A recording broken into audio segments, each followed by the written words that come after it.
El sonido de sus propios pasos resonaba en la casa vacía mientras Ricardo Mendoza recorría el pasillo oscuro. 6 meses habían pasado desde que enterró a Elena, y el olor de las medicinas aún persistía en las paredes, como un fantasma más entre los muchos que ahora habitaban la hacienda. Ricardo se detuvo frente al retrato de su difunta esposa. Sus ojos, pintados con detalle por un artista de Belém, parecían seguirlo con reproche. Afuera, la lluvia golpeaba el tejado con furia, como si el cielo mismo compartiera su dolor. O quizás era su culpa. La selva siempre había sido así, pensaba Ricardo, te da todo y luego te lo arrebata sin explicación. La fiebre que consumió a Elena en apenas 2 semanas nunca tuvo nombre ni origen claro. El médico, traído desde Manaus a un costo exorbitante, solo pudo encogerse de hombros mientras ella se marchitaba entre sábanas empapadas de sudor. Un relámpago iluminó brevemente la estancia. Ricardo vio los rostros de sus 3 hijos reflejados en la ventana. Manuel, el mayor, de 23 años, serio y taciturno como siempre. Francisco, 21, con esa mirada perdida que había adoptado desde la muerte de su madre. Y Tomás, apenas 19, el único que aún lloraba sin disimulo por las noches. Mañana partiré a Portobelo, anunció Ricardo, volviéndose hacia ellos. Negocios importantes que no pueden esperar. Ninguno preguntó cuáles eran esos negocios. Habían aprendido que su padre se había vuelto un extraño, un hombre hecho de silencios y ausencias desde la muerte de Elena. Lo que Ricardo no dijo fue que había recibido una carta. Una invitación susurrada entre hombres poderosos de la región. Un evento exclusivo donde se subastarían mercancías exóticas del interior profundo de la selva. Hombres como él asistirían buscando mano de obra, tierras o compañía. El camino a Portobelo fue largo y difícil. La lluvia había convertido los senderos en lodazales donde las ruedas del jeep se hundían hasta el eje. 2 veces tuvieron que detenerse para quitar troncos caídos. El conductor, un mestizo de pocas palabras llamado Javier, solo mencionó una vez, no es buen tiempo para ir a la ciudad, patrón. Ricardo sabía que no se refería solo al clima. Llegaron al anochecer. La ciudad portuaria brillaba con luces amarillentas entre la niebla del río. Ricardo se registró en una pensión modesta pero limpia. Sobre la cama, esperaba otro sobresellado con cera roja. Dentro, solo había una dirección y una hora, medianoche. El lugar resultó ser un antiguo almacén cerca del puerto. 2 hombres corpulentos custodiaban una puerta lateral. Ricardo mostró la invitación y entró. El calor adentro era sofocante. Unos 30 hombres se acomodaban en sillas dispuestas en semicírculo frente a una pequeña plataforma de madera. Algunos rostros le resultaban familiares, hacendados, comerciantes, un juez. Todos fingieron no reconocerse. Un hombre corpulento de bigote espeso subió a la plataforma. Caballeros, agradecemos su discreción y puntualidad. La mercancía de esta noche es especialmente delicada. Capturadas en una expedición al territorio de los Caripuna, estas piezas son, digamos, únicas en su clase. Las luces bajaron y comenzaron a salir. Primero un grupo de hombres jóvenes, fuertes, con miradas vacías. Excelentes para trabajo duro, explicaba el subastador. Luego, niños. Ricardo sintió un nudo en el estómago. Y finalmente, mujeres. Jóvenes, muy jóvenes. Una decena de muchachas indígenas con los ojos bajos y el cuerpo cubierto apenas por ropas occidentales que claramente no les pertenecían. Esta última colección, prosiguió el vendedor, proviene de una aldea particularmente aislada. Sus habitantes tenían conocimientos especiales. Plantas, rituales. Cosas que podrían interesar a caballeros de ciencia o negocio. La subasta avanzó rápidamente. Los hombres levantaban sus manos, hacían ofertas. Ricardo observaba sin participar, sintiendo una mezcla de repulsión y fascinación morbosa. Entonces las vio. 3 jóvenes que permanecían juntas, ligeramente apartadas del resto. Algo en su porte, en la forma en que mantenían la cabeza erguida a pesar del terror evidente en sus ojos, le recordó a Elena cuando era joven. No supo exactamente por qué levantó la mano. Quizás fue el recuerdo de su esposa. Quizás la locura del duelo. O tal vez algo más oscuro que no quería nombrar. Vendidas al caballero del fondo, anunció el subastador. Las 3 piezas caripunas por 800.000 reis. Esa misma noche, Ricardo Mendoza regresó a su hacienda con 3 jóvenes silenciosas en la parte trasera del jeep. Durante todo el trayecto, no pronunciaron palabra, pero sus ojos lo observaban con una intensidad inquietante. Javier, el conductor, mantuvo la mirada fija en el camino, pero Ricardo notó cómo hacía pequeñas señales de la cruz cada vez que el vehículo saltaba sobre un bache. Al llegar a la hacienda, los 3 hijos de Ricardo esperaban en el portal, sorprendidos por el regreso anticipado de su padre. La confusión en sus rostros se transformó en desconcierto cuando vieron descender a las 3 jóvenes. «Padre, ¿quiénes son ellas?», preguntó Manuel, el mayor, con una mezcla de curiosidad y recelo. Ricardo observó a sus hijos y luego a las jóvenes. La lluvia había cesado, pero el aire nocturno seguía cargado de humedad. A lo lejos, un jaguar rugió en la espesura de la selva. «Son las soluciones a nuestros problemas», respondió Ricardo. «La hacienda necesita mujeres. Ustedes necesitan esposas. Cada uno tomará una». El silencio que siguió fue tan denso que podía cortarse. Los 3 hermanos intercambiaron miradas de incredulidad. «Pero padre, esto no», comenzó Francisco, el del medio. «No hay discusión», cortó Ricardo. «Esta hacienda necesita herederos. Necesita volver a tener vida. Su madre lo hubiera querido así». Aquella noche, las 3 jóvenes fueron instaladas en habitaciones separadas. Ricardo les asignó nombres castellanos, sin preguntar los suyos propios: María, Ana y Lucía. Las 3 tenían rasgos similares: piel cobriza, cabello negro y lacio, ojos almendrados. Pero sus expresiones eran distintas. María, la que parecía mayor, mostraba una dureza impenetrable. Ana mantenía una calma enigmática. Y Lucía, la más joven, apenas podía ocultar su terror. Los días siguientes transcurrieron en un extraño limbo. Las jóvenes se movían por la casa como sombras silenciosas. Rehusaban hablar, comían poco, y cuando creían que nadie las veía, susurraban entre ellas en un idioma que nadie en la hacienda comprendía. Manuel, siempre pragmático, fue el primero en aceptar la situación. Comenzó a mostrarle a María los alrededores de la hacienda, explicándole en un portugués lento las tareas diarias, aunque ella nunca respondía.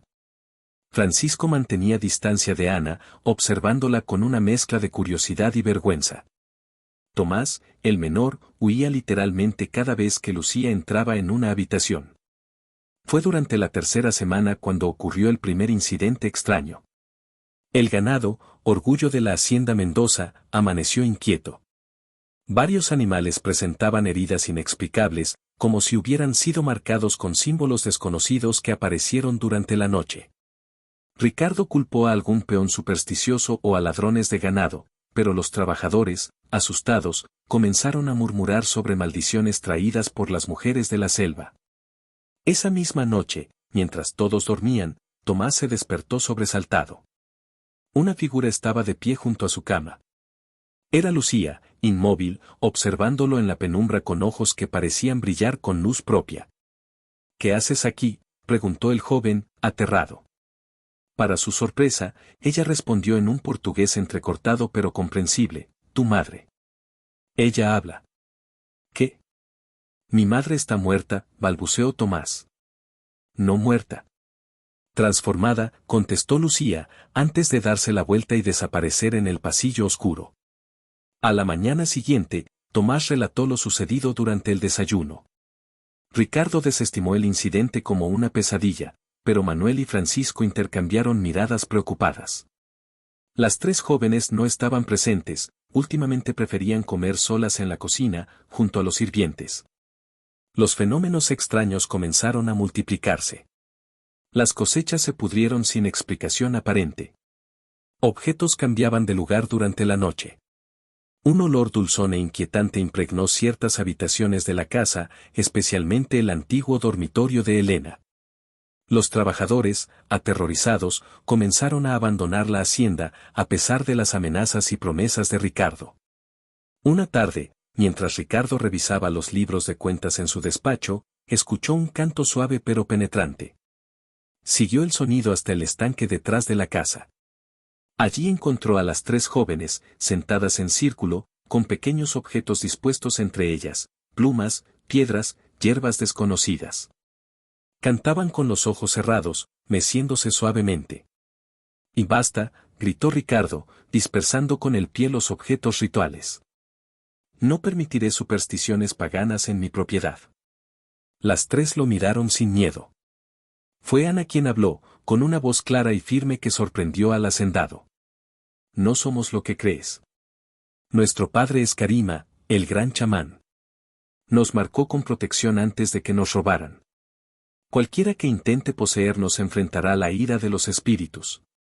Ricardo levantó la mano para abofetearla, pero algo lo detuvo. Un viento frío, antinatural en aquella tarde calurosa, lo envolvió por un instante. Retrocedió, desconcertado, mientras las 3 jóvenes mantenían sus miradas fijas en él. Esa noche, Ricardo reunió a sus hijos en la biblioteca. Les contó lo sucedido, esperando encontrar apoyo para imponer disciplina. Pero se sorprendió ante la reacción de ellos. Padre, dijo Manuel, esto ha ido demasiado lejos. Son personas, no mercancía. Lo que has hecho, lo que nos has pedido hacer, está mal. Tú también con supersticiones, rugió Ricardo. Creí haberte educado mejor. No son supersticiones, intervino Francisco. Ana me ha contado su historia. Fueron capturadas por invasores que atacaron su aldea. Mataron a muchos de los suyos. Las llevaron como trofeos. Y nos están vengando, añadió Tomás, pálido. Desde que llegaron, la hacienda se muere lentamente, igual que... No terminó la frase, pero todos entendieron, igual que Elena. Ricardo golpeó la mesa con el puño. Tonterías. Son 3 muchachas asustadas usando trucos para manipularnos. Mañana mismo vendrá el párroco a bendecirlas y casarlas con ustedes. Se acabarán estos juegos. Pero aquella noche, mientras dormía, Ricardo tuvo un sueño perturbador. Vio a Elena, no como había estado en sus últimos días, consumida por la fiebre, sino joven y hermosa como cuando la conoció. Pero sus ojos eran diferentes, oscuros y profundos como los de las jóvenes caripunas. ¿Qué has hecho, Ricardo?, preguntó Elena en el sueño. ¿En qué te has convertido? Solo busco lo mejor para nuestros hijos, respondió él. Mentira, dijo Elena, y su voz cambió, volviéndose múltiple, como si otras mujeres hablaran a través de ella. Buscas poseer lo que no puede ser poseído. La tierra. Las vidas ajenas. Los espíritus. Elena comenzó a transformarse. Su piel se cubrió de símbolos similares a los que habían aparecido en el ganado. Su cabello creció, envolviéndola como lianas vivas. La enfermedad que me llevó no fue casualidad, continuó. La trajiste tú mismo, cuando talaste el bosque sagrado para expandir tus tierras. Los espíritus me llevaron como advertencia. Pero no escuchaste. Ricardo despertó gritando, empapado en sudor frío. La habitación estaba en penumbras, pero no estaba solo. María, Ana y Lucía estaban de pie junto a su cama, observándolo. En sus rostros no había odio ni miedo, solo una profunda tristeza. Tú sabes la verdad ahora, dijo María, la mayor. Al día siguiente, durante el desayuno, Ricardo parecía un hombre diferente. Envejecido de repente, con el rostro marcado por una noche de revelaciones terribles. Sus hijos lo miraban con preocupación. He cometido errores imperdonables, dijo finalmente. Con su madre. Con ustedes. Con esas jóvenes. Manuel, Francisco y Tomás escuchaban atónitos. Nunca habían visto a su padre admitir una equivocación. Las devolveré a su pueblo, continuó Ricardo. Si aún existe. Si no, las llevaré donde puedan estar a salvo, lejos de hombres como yo. Los preparativos para el viaje comenzaron ese mismo día. Ricardo contrató nuevos guías, ya que la mayoría de sus trabajadores habían huido. Preparó provisiones y regalos como ofrenda de paz para la tribu caripuna, si lograban encontrarla. La noche antes de la partida, Tomás buscó a Lucía. La encontró en el jardín trasero, contemplando las estrellas. ¿Es cierto que pueden comunicarse con los espíritus?, preguntó el joven. Lucía lo miró con una leve sonrisa, la primera que él le veía. Todos pueden. Pocos saben escuchar. Mi madre, ella está. Tu madre está en el viento, en los árboles, en el río. No como antes, pero está. Tomás sintió un escalofrío que no era de miedo. Volveré a verte. Lucía guardó silencio por un momento. Luego, inesperadamente, tomó la mano de Tomás. Eso depende de ti. La expedición partió al amanecer. Ricardo, sus 3 hijos y las jóvenes caripunas se adentraron en la selva, siguiendo antiguas rutas comerciales y senderos casi borrados por la vegetación. Los guías se mostraban nerviosos, especialmente cuando María, Ana y Lucía comenzaron a cantar en voz baja durante ciertas partes del trayecto. Después de 10 días de viaje, cuando las provisiones comenzaban a escasear y el ánimo decaía, llegaron a un claro en la selva donde una pequeña aldea caripuna resistía el embate del mundo exterior. Al verlos acercarse, los guerreros tomaron sus armas, pero María gritó algo en su lengua y la hostilidad se transformó en asombro. Un anciano de rostro surcado por tatuajes rituales se adelantó. Era Karima, el chamán, padre de las 3 jóvenes. El reencuentro fue emotivo pero contenido, típico de un pueblo que había aprendido a desconfiar de los extraños. Esa noche, Ricardo confesó sus acciones ante toda la aldea. Ofreció tierras, ganado y protección como compensación. El consejo de ancianos deliberó largamente. Finalmente, Karima habló. El hombre blanco reconoce su error. Los espíritus nos dicen que hay verdad en sus palabras y dolor en su corazón. Aceptamos su ofrenda, pero el verdadero pago será otro, conocimiento. Compartiremos nuestra sabiduría para sanar la tierra que ha sido herida. Lo que nadie esperaba fue la declaración de Lucía. La joven se puso de pie y anunció que deseaba regresar con los Mendoza, específicamente con Tomás. Un murmullo recorrió la aldea. ¿Por elección propia?, preguntó su padre. Por elección propia, confirmó ella. Hay un propósito mayor en esto. Lo he visto. Karima observó largamente a su hija menor, luego a Tomás, y finalmente asintió. Los caminos del espíritu son misteriosos. Si esa es tu visión, debes seguirla. La despedida fue agridulce. María y Ana permanecerían con su pueblo. Ricardo, Manuel y Francisco regresarían solos a la hacienda.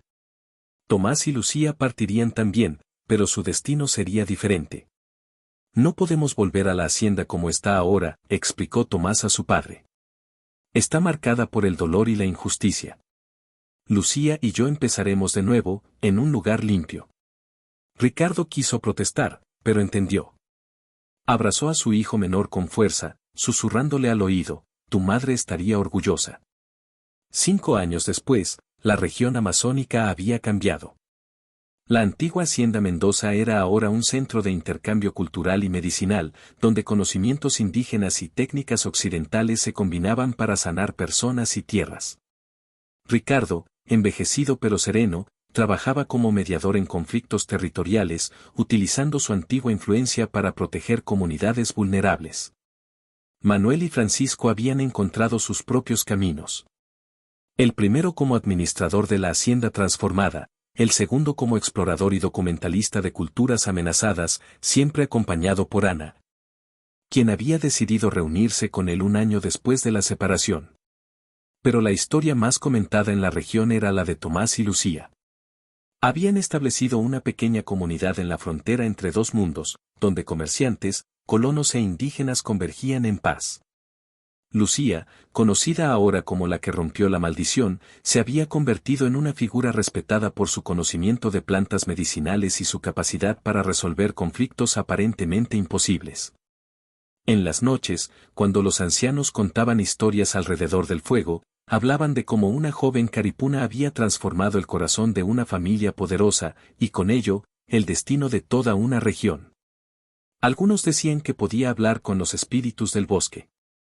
Otros, que tenía el don de ver el futuro en sueños. Lucía simplemente sonreía cuando escuchaba estos rumores. La verdad, como le explicaba a los hijos que tuvo con Tomás, era más simple y más compleja a la vez. A veces, el mayor poder es simplemente negarse a odiar cuando tienes todas las razones para hacerlo. Y cada año, cuando la luna llena de junio iluminaba el Amazonas, Tomás y Lucía realizaban una pequeña ceremonia privada. Encendían una vela y la dejaban flotar en el río, un mensaje para Elena, la mujer cuya muerte había desencadenado toda la historia. Un agradecimiento por el dolor que, transformado, había traído finalmente sanación. En la hacienda Mendoza, ahora abierta a todos, un retrato de Elena seguía presidiendo la sala principal. Pero ya no parecía mirar con reproche. Sus ojos, hábilmente pintados, parecían brillar con una sabiduría tranquila, como si hubiera encontrado paz al ver que, finalmente, sus hijos habían descubierto el verdadero significado de la palabra hogar.